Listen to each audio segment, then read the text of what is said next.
महात्मा उपासक डॉक्टर सोहनराज तातेड़ पुनरुत्थान और आत्मविज्ञान के बाद अब ला रहे हैं सनातन सत्य, जैसी दृष्टि वैसी सृष्टि, कुदरत, कुदरती रचना एवं कुदरत के कानून से शाश्वत सुख की प्राप्ति।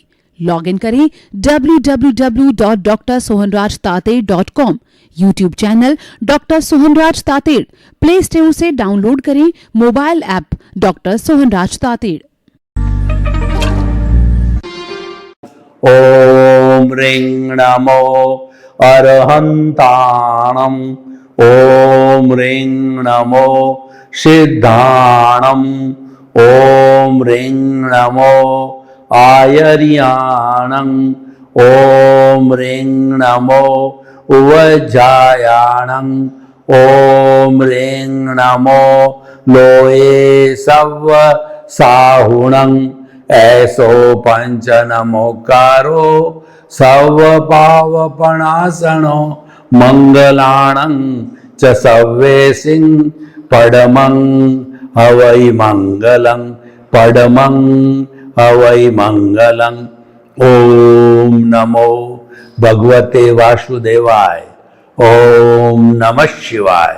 जय सच्चिदानंद। भाइयों और बहनों, मातृशक्ति को नमन।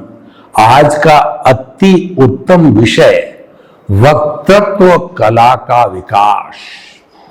वक्तृत्व कला का अर्थ होता है कि बोलने की कला। जो हम जबान से बोलते हैं, ये किस तरीके से बोला जाए कि वह सामने वाला जो भी सुनने वाला है उसके लिए उपयोगी हो, उस पर आज हम सारा विवेचन करेंगे।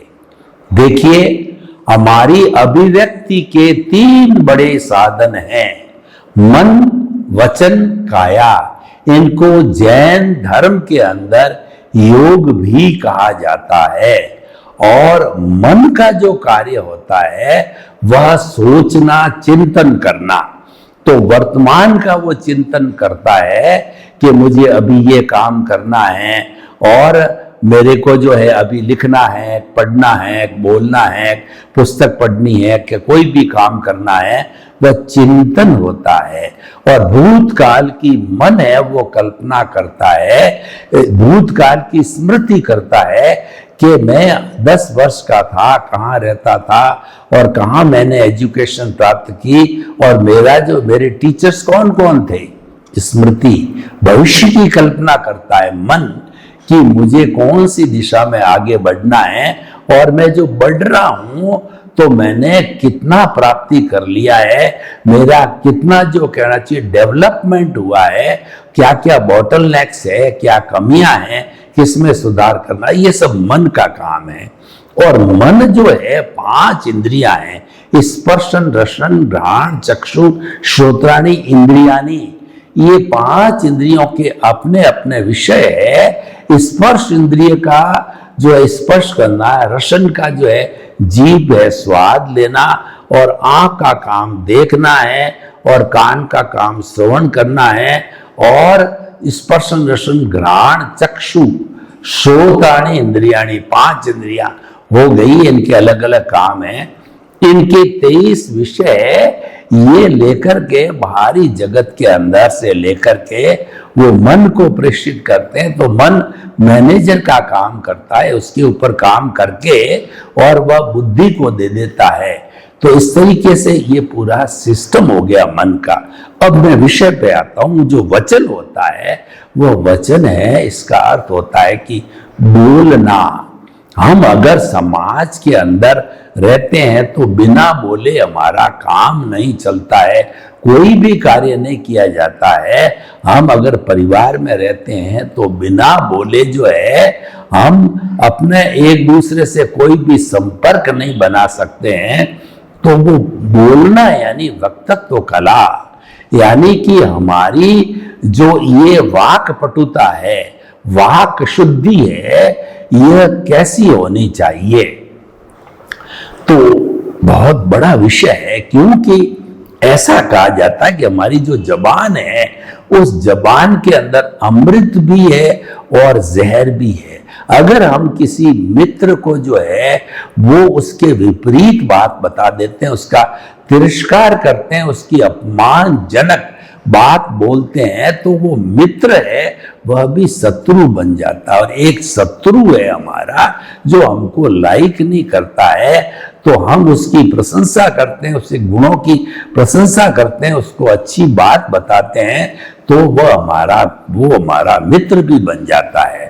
राजस्थानी में एक कहावत है कि बोल्या के लाद्या, यानी कोई भी व्यक्ति बोलता है, वो 2-4 सेंटेंस बोलता है, 2-4 पैराग्राफ बोलता है, तो सामने वाला चिंतनशील व्यक्ति उसके चरित्र की गहराई को नाप लेता है, उसके ज्ञान की ऊंचाई को नाप लेता है, और उसके जो है वो कैसा व्यक्ति है वो सारी पहचान कर लेता है। क्योंकि हम जो बोलते हैं उन शब्दों में बड़ी ताकत होती है।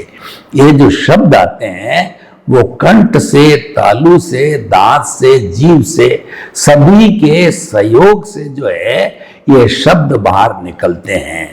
तो इसीलिए वह शब्द है वो बड़ा, पहले तोलो फिर बोलो।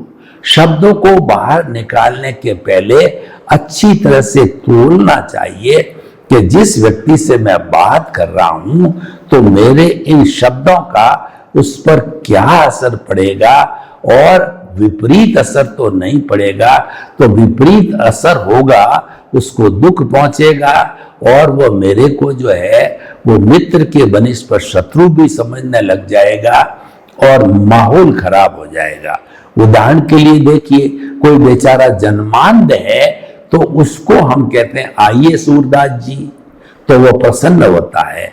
उसको कहते हैं कि तू आंधिया इधर आ, तो उसको बड़ा कष्ट होता है कि मुझे तो ईश्वर ने पनिशमेंट दिया है और ये और पनिशमेंट दे रहा, मेरा तिरस्कार कर रहा है, तो वह अपसेट हो जाएगा, और वो हमारे प्रति भी उसके मन के अंदर कोई सम्मान का भाव नहीं होगा। इसीलिए हमको जो कुछ भी बोला जाए उसके लिए कबीरदास जी ने बहुत सुंदर कहा है, ऐसी बानी बोलिए और मन का आपा कोय, औरन को शीतल करे और आप हूँ शीतल होए। ऐसा बोलना चाहिए कि खुद को प्रसन्नता हो, शीतलता हो, सामने वाले को प्रसन्नता हो, शीतलता हो, उसका जो है चित्त प्रसन्न हो जाना चाहिए। हमेशा जो बोला जाए वो हितकारी बोलना चाहिए, और वो सीमित बोलना चाहिए, और तथ्यपूर्ण बोलना चाहिए। किसी को तंतीली भाषा नहीं बोलना चाहिए, किसी को टॉन्टिंग भाषा नहीं बोलना, किसी के तिरस्कार की भाषा नहीं बोलनी चाहिए।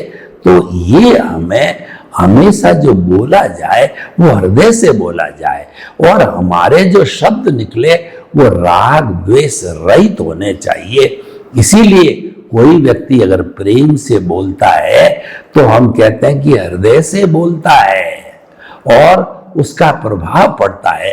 बड़े बड़े ऋषि मुनि कहिए, संत पुरुष कहिए, आचार्य लोग कहिए, जब वो प्रवचन करते हैं तो ऐसा लगता है कि वो प्रवचन उन्होंने मेरे के लिए कहा है। यानी आपके हृदय के अंदर सुधार होना चालू होता है, हृदय परिवर्तन चालू होता है। उनके शब्दों का, उनकी बोली का, उनकी भाषा का आप पे असर होना चालू हो जाता है, रूपांतरण होता है।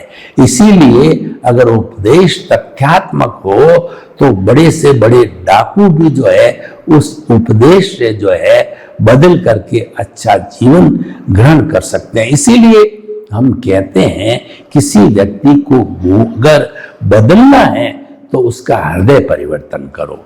कैसे, मैं आपको बताऊं। एक कसाई है जो बूचड़ खाना चलाता है और पंचेंद्रिय जीवों का वध करता है और उसका मांस मार्केट में बेचता है। तो वो ऐसा क्यों करता है? इसका कारण ये है, वो कर रहा है अपना पुश्तैनी माता पिता का धंधा, उदय प्रारब्ध के अधीन कर रहा है। उसमें वो स्वतंत्र नहीं है, उसके भाग्य में यही लिखा हुआ है और उसका उदय प्रारब्ध भी वैसा है, इस कारण वो कर रहा है। तो अब हम उसका जीवन परिवर्तन करना चाहते हैं तो एकांत में बैठ करके उससे परामर्श करें कि भैया तुम जो कर रहे हो अपने जो है परिवार के भरण पोषण के लिए, अपना लिविंग स्टैंडर्ड अच्छा बनाने के लिए, धन कमाने के लिए कर रहे हो, मान लिया, परंतु आप ये तो देखो कि जो पंचेंद्रिय जीव है उनके हाथों को पांवों को काटता है, और आपका कोई हाथ काटे, आपका कोई सिर काटे, आपका कोई पांव काटे तो आपको क्या दुख नहीं होगा, दर्द नहीं होगा? वो कहेगा निश्चित होगा, मैं जीवित प्राणी हूं, क्यों नहीं होगा? तो वह भी जीवित प्राणी है, उसको भी वैसा का वैसा दर्द हो रहा है।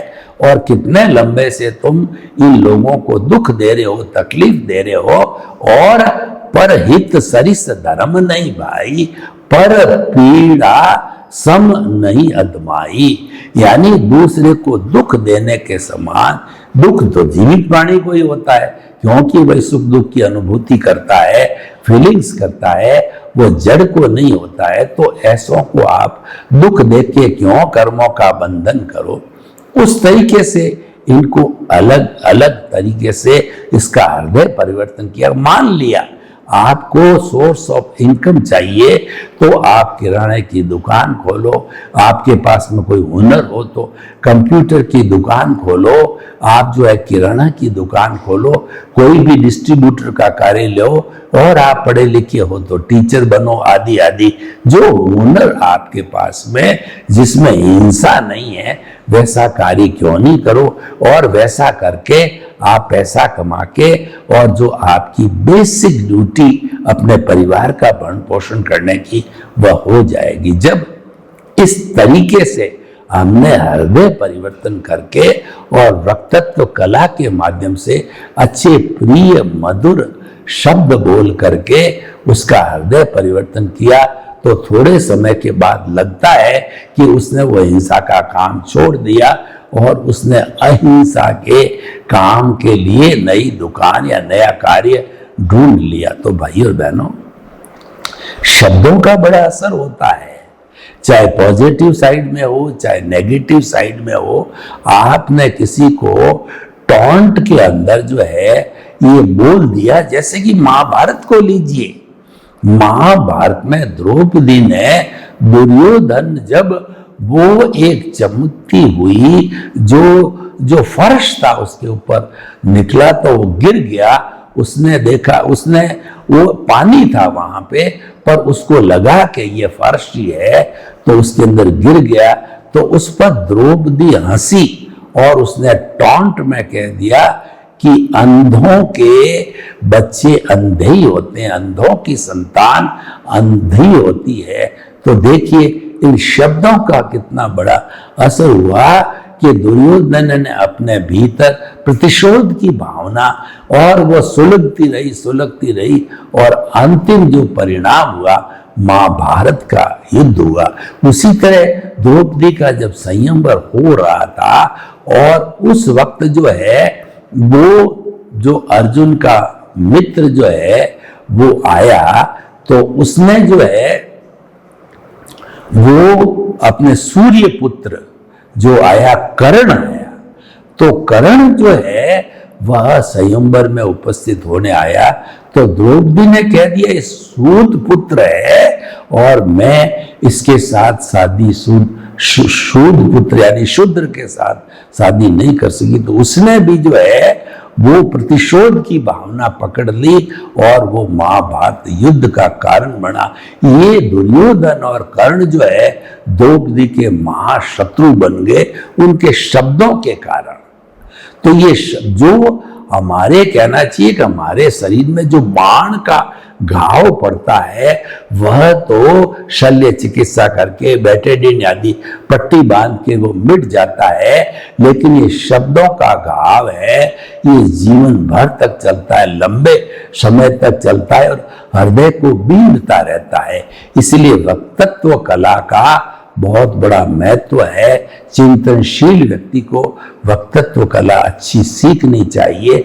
जो लोग प्रवचनकार हैं, आचार्य लोग हैं, महात्मा लोग हैं, जो कि टीवी पे आते हैं, हम जैसे लोग हैं यूट्यूब पर आते हैं, तो उन लोगों को वक्तत्व कला का बहुत बड़ा अनुभव होना चाहिए कि कोई भी ऐसा स्टेटमेंट, ऐसा शब्द, ऐसा वाक्य नहीं बोला जाए कि वह समाज के किसी तबके को हर्ट करे और उसकी प्रतिक्रियाएं आए।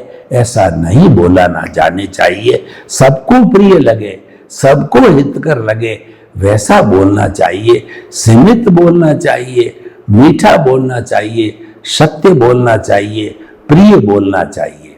और देखिए, कई बार क्या होता है कि कोर्ट वगैरह के अंदर मान लो गवाही देनी होती है तो वहां भी बोलना पड़ता है। तो वहां बोलने के लिए कहा गया है, यद्यपि सत्यम लोक विरुद्धम नाचरणीयम नाचरणीयम, एकदम परफेक्ट सत्य हो 100%, लेकिन हमको ये अंदेशा हो ये लोगों के विरुद्ध चला जाए, ये समाज के विरुद्ध चला जाए, लोग हमारे अगेंस्ट हो जावे, तो वैसा शब्द नहीं बोलना चाहिए। व्यवहार पक्ष को भी ध्यान में रखना चाहिए।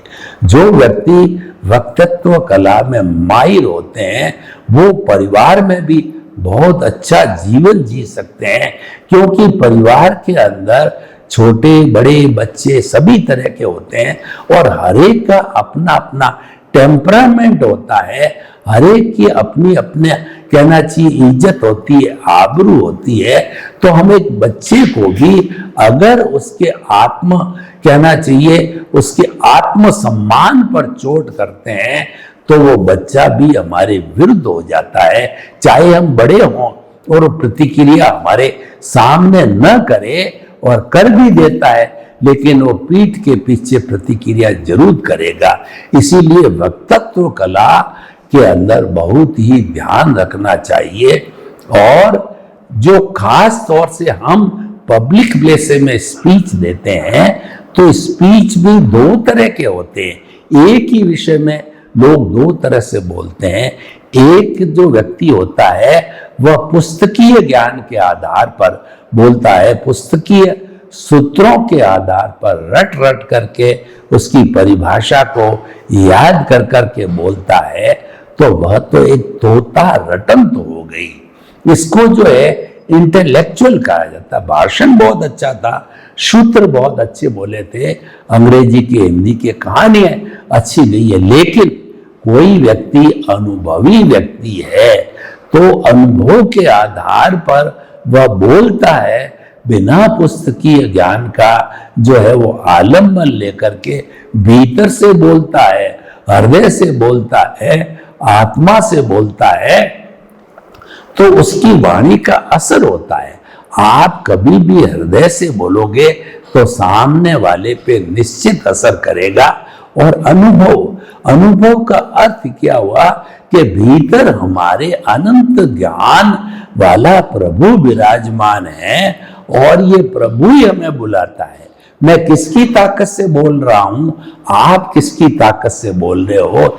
एक ही ताकत जो पावर हाउस में है वो हमारा परम पिता परमेश्वर प्रभु हमारा इष्ट आराध्य है, हमारी स्वयं की आत्मा है। उसी के बलबूते पर हम जीते हैं, बोलते हैं, खाते हैं, पीते हैं, उठते हैं। अगर वो है तो हमारा अस्तित्व है, और वह निकल गई, हंसा उड़ गया, तो हम जो है एक मिट्टी की तरह जो है शव बन जाएंगे और हमको शमशान में जाकर के जला दिया जाएगा। तो इसीलिए भाइयों और बहनों, समय अपने हिसाब से चलता है, समय किसी का इंतजार नहीं करता है। हमको अच्छे समय का इंतजार करना पड़ेगा।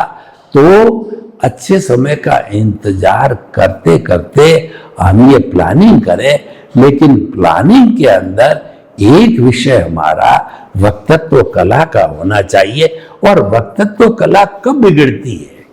जब अहंकार रूपी अशुद्धि इस कला में आ जाती है तो यह भी अशुद्ध हो जाता है। यानी अहंकार है वो अज्ञान है। अज्ञान जब हमारी भाषा में आ जाता है, हमारे शब्दों में आ जाता है, हमारी व्याख्या में आ जाता है, हमारी प्रस्तुति में आ जाता है, तो वह जो है वह चाहे कितना ही सत्य बोला जाए, लेकिन उसका जो रिएक्शन है वो गलत हो जाता है। यानी अहंकार के मिलते ही हमारी भाषा शुद्ध होते हुए भी अशुद्ध हो जाती है।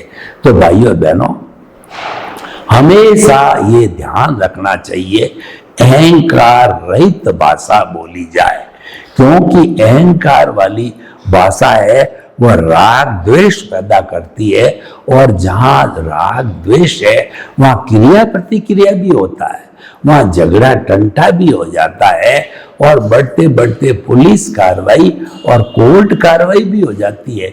आज इस दुनिया में जितनी भी समस्याएं हैं वो सब समस्याएं जो है प्रतिक्रिया की है, कि एक व्यक्ति कोई गलत बात बोलता है, सामने वाला 2 जड़ देता है, इधर वाला 4 जड़ देता है, नेले पे बेला मार देता है, क्रिया की प्रतिक्रिया हो जाती है, ईंट का जवाब पत्थर पे हो जाता है, तो मामला विवाद बहुत बढ़ जाता है, टकराव बढ़ जाता है।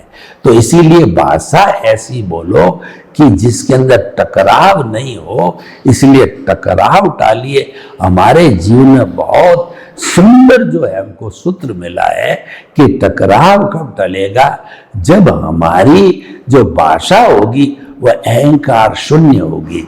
आप कभी भी करके देख लीजिए, आप सरल जो है आत्मा की भाषा से, अनुभव की वाणी से बोलेंगे तो आपको लगेगा कि सामने वाले जो है वो आपका सम्मान करेंगे, और आपकी पीठ पीछे भी वो आपकी प्रशंसा करेंगे, क्योंकि जो है आपने जो बोला है वो हितकारी था, वो हित करता। तो कुल मिलाकर के वक्तत्व कला का अर्थ यह है कि वह ऐसी बोलने की कला होती है, वह हितकारी होनी चाहिए। कई बार स्कूलों में, कॉलेजों में, यूनिवर्सिटियों के अंदर वाद विवाद की प्रतियोगिता कराई जाती है। यह भी एक वक्तत्व कला का प्रशिक्षण है, लेकिन वो मात्र प्रशिक्षण तक नहीं होना चाहिए। वो पहले तोलो फिर बोलो, खूब अच्छी तरह से भीतर मंथन करके धारा प्रवाह जो है बिना अटके हुए अनुभव के आधार पर विषय की प्रस्तुति की जानी चाहिए। तो वह प्रस्तुति जो है बहुत ही उपयोगी होती है, लोगों के जीवन को बदलने वाली होती है, हितकर होती है। और सबसे बड़ी बात यह है, अगर आप हृदय से बोलते हो तो आपको मानसिक तनाव नहीं होता है, और आपको प्रसन्नता और आनंद की अनुभूति होती है। इसीलिए हमेशा ऐसा बोला जाए कि उसके अंदर आनंद हो, प्रसन्नता हो। जिसमें आनंद प्रसन्नता नहीं होकर के अगर तनाव पैदा होता है, स्ट्रेस पैदा होती है, स्ट्रेन पैदा होती है, तनाव पैदा होता है, तो ऐसी स्थिति बोली नहीं, भाषा बोली नहीं जानी चाहिए। तो भाइयों बहनों, हम आपको बताना चाहते हैं कि चाहे हमारा खुली आंखों का जगत है, चाहे हमारा बंद आंखों का जगत है, दोनों के अंदर हमको बोलना ही पड़ता है। बिना बोले काम चलता नहीं है। तो बोलने की आवश्यकता भी होती है, चुप रहने की भी आवश्यकता होती है। चुप रहने का अर्थ मौन करना। मौन एक तपस्या है, मौन जो एक बहुत बड़ी साधना है। और हम आपको बतावें कि अगर आप मौन होकर के रहते हो घंटा 2 घंटा, तो आपके भीतर विराजमान प्रभु ईश्वर है, उसके दर्शन होते हैं। और मौन अवस्था में किसी आबू रोड जैसे हिल स्टेशन पर आप पहुंच गए और मौन रह करके घंटा 2 घंटा आपने प्रकृति को निहारा। प्रकृति को निहारने का अर्थ यह है कि आपने हिल स्टेशन पर हरियाली को देखा, पेड़ों को देखा, पौधों को देखा, कल कल चलती हुई नदी को देखा, झरनों को देखा, चहकते हुए पक्षियों को देखा, भागते हुए पशुओं को देखा। तो जब आपने ऐसी प्रकृति को निहारा तो निश्चित रूप से उसमें आपको ईश्वर के दर्शन ही होते हैं। तो प्रकृति ही ईश्वरी प्रकृति है, प्रकृति से अलग ईश्वर नहीं है और ईश्वर से अलग प्रकृति नहीं है। तो कुल मिलाकर के हमारी वाक पटुता, यानी जब हमारा भाषण होता है, बोलना होता है, वो हमारा प्रतिनिधित्व करती है। और व्यक्ति अगर नहीं बोलता है तो वह गूंगा कहलाता है। गूंगे के लिए कहा गया है कि आत्म अनुभव बात की, जो कोई पूछे बात, सो गूंगा गुड़ खाए के, कहे कौन मुख स्वाद। आत्मा के अनुभव की आप मेरे से बात पूछो कि आत्मा कैसी होती है, उसका कैसा अनुभव होता है, तो मैं आपको बताता हूं। ये तो अमूर्त है, ये हर जीवित प्राणी में है। तो आप स्वयं जो है इसको ढूंढिए, क्योंकि एक जो गूंगा होता है उसको गुड़ खिला दिया जाए और फिर उससे स्वाद पूछा जाए कैसा है, तो वो कहेगा आ।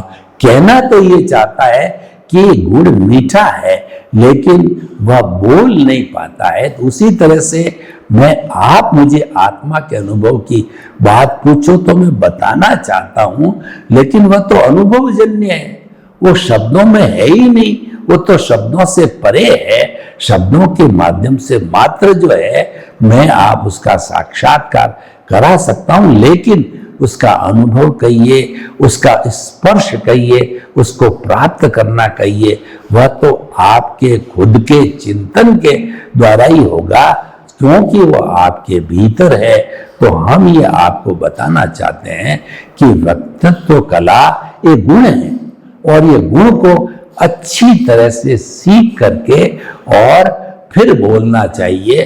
पहले तोलो फिर बोलो का सिद्धांत लगाना चाहिए। सर्वे भवन्तु सुखिनः, सर्वे सन्तु निरामया। लोक के सब जीवों को सुख मिले, शांति मिले, आनंद मिले, प्रेम मिले, सौहार्द मिले। आपके प्रति मंगल। महात्मा उपासक डॉक्टर सोहनराज तातेड़ पुनरुत्थान और आत्मविज्ञान के बाद अब ला रहे हैं सनातन सत्य, जैसी दृष्टि वैसी सृष्टि, कुदरत, कुदरती रचना एवं कुदरत के कानून से शाश्वत सुख की प्राप्ति। लॉग इन करें www.drsohanrajtated.com, YouTube channel doctor Sohanraj Tated, Play Store से डाउनलोड करें mobile app doctor Sohanraj Tated.